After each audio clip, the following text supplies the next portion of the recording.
Hi friends! ఈరోజు చాలా మంచి రోజండి. కోటి సోమవారాలంటారు కదా! అది కోటి సోమవారాలంటే సోమవారమే రావాలని లేదనమాట. మనకి కార్తీక మాసంలో వచ్చే శ్రవణ నక్షత్రంలో వచ్చే రోజునే మనం కోటి సోమవారాలుగా భావిస్తామండి. ఈరోజు శివకేశవులిద్దరికీ సమానంగా పూజ చేస్తారనమాట. సాయంత్రం పూటేమో ఎళ్లి కృష్ణాలయంలో పూజ చేసుకుంటారు. పొద్దున పూటేమో శివుడికి పూజ చేసుకుంటారు. అంటే ఎప్పుడైనా చేసుకోవచ్చులెండి. ఎవరిష్టం ఆళ్ళదనమాట.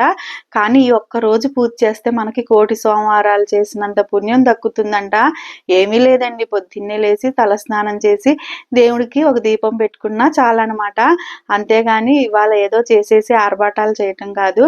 దేవుడికి దీపం పెట్టుకుంటే చాలు. మీరు చూశారు కదా, శివకేశవులిద్దరికీ పిండి దీపాలైతే పెట్టుకుని వెలిగించుకున్నాననమాట.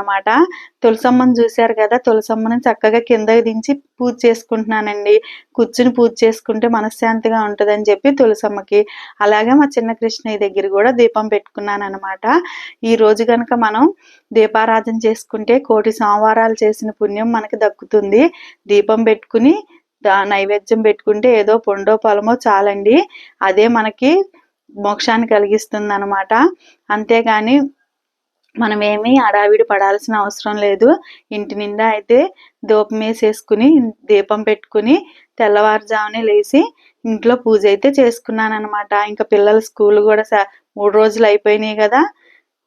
నచ్చితే లైక్ చేయండి, షేర్ చేయండి.